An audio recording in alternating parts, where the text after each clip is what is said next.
दिल्ली के constitutional club में आयोजित जेडीयू की राष्ट्रीय कार्यकारिणी की बैठक में राज्यसभा सांसद संजय झा को राष्ट्रीय कार्यकारी अध्यक्ष बनाने की घोषणा की गई। वे पहले ऐसे नेता हैं जिन्हें पार्टी में इस तरह का पद दिया गया है, क्योंकि अभी तक जेडीयू पार्टी की अगर हम बात करें तो पार्टी का सारा पावर राष्ट्रीय अध्यक्ष के पास ही हुआ करता था। लेकिन अब इस घोषणा के बाद नीतीश कुमार ने स्पष्ट कर दिया है कि पार्टी में नंबर 2 का दर्जा जो है वो जेडीयू के सांसद संजय झा के पास होगा, यानी कि पार्टी में नंबर 2 की हैसियत संजय झा के पास है। अब जब उन्हें ये बड़ी जिम्मेदारी दी गई तो चर्चाएं जोरों शोरों से होने लगी कि आखिर उन्हें इतनी बड़ी जिम्मेदारी क्यों दी गई।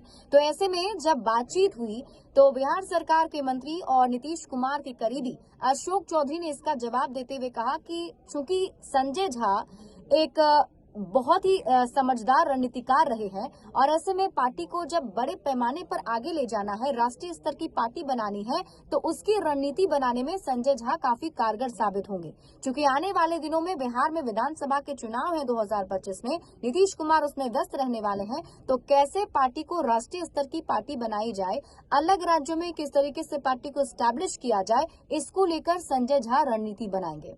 ये तो रही मंत्री जी की बात, लेकिन हम आपको इस वीडियो में समझाएंगे कि कौन कौन सी वो 3 बड़ी वजह है जिस वजह से संजय झा को इतनी बड़ी जिम्मेदारी दी गई है।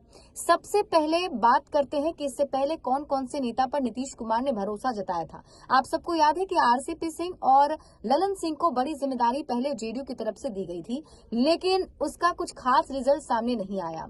अब नीतीश कुमार ने संजय झा पर अपना भरोसा जताया है। संजय झा लगभग 1.5 दशक से नीतीश कुमार से जुड़े हुए हैं और कहा जाता है कि जेडीयू के हर फैसले में पर्दे के पीछे से उनकी भागीदारी होती है और ये लगातार नीतीश कुमार के कैबिनेट में जल संसाधन विभाग और सूचना जनसंपर्क विभाग के मंत्री भी रहे हैं। ऐसे में विधानसभा चुनाव से ठीक पहले नीतीश कुमार ने अपने टेस्टेड नेता पर भरोसा जताया है, यानी कि 1.5 दशक से साथ में रहे हैं, हर कुछ जानते हैं, टेस्ट भी कर चुके हैं और तब भरोसा उन पर जताया गया है। कहा जाता है कि 2024 के जनवरी में जब नीतीश कुमार ने राजद से नाता तोड़कर बीजेपी के साथ नाता जोड़ा तो इसके पीछे बड़ी भूमिका संजय झा की ही रही थी। उन्होंने ही पार्टी के स्तर से बातचीत शुरू की और तब जाकर दोनों के बीच ये गठबंधन हुआ और नई सरकार बिहार में फॉर्म कर गई। संजय झा ही वो नेता थे जो जेडीयू की तरफ से पॉइंट टू पॉइंट हर पहलू पर पार्टी का पक्ष रख रहे थे।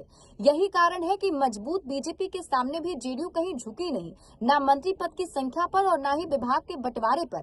लोकसभा चुनाव में सीटों के बंटवारे पर जेडीयू सम्मानजनक स्थिति में रही और ये पहला मौका नहीं था जब संजय झा नीतीश कुमार के भरोसे पर खरा उतरे हैं, बल्कि अरुण जेटली के काल से ही संजय झा जेडीयू और बीजेपी के बीच एक ब्रिज की भूमिका में रहे हैं और दोनों को जोड़कर उन्होंने रखा है। इन सब के साथ संजय झा की खास बात यह है कि वो सहज काफी ज्यादा है और ऐसे में लोग उन्हें काफी सहजता के कारण स्वीकार करते हैं। संजय झा की ताकत है उनकी सहजता, आसानी से किसी के लिए भी उपलब्ध रहते हैं। संजय झा की जो छवि है एक ऐसे नेता की रही है जिन्हें प्रखंड अध्यक्ष से लेकर पार्टी के राष्ट्रीय अध्यक्ष नीतीश कुमार तक से बेहतर रिश्ते हैं। तो जेडीयू के अलावा राज्य के अन्य राजनीतिक दलों और उनके बड़े नेताओं के साथ भी इनके मधुर संबंध रहे हैं।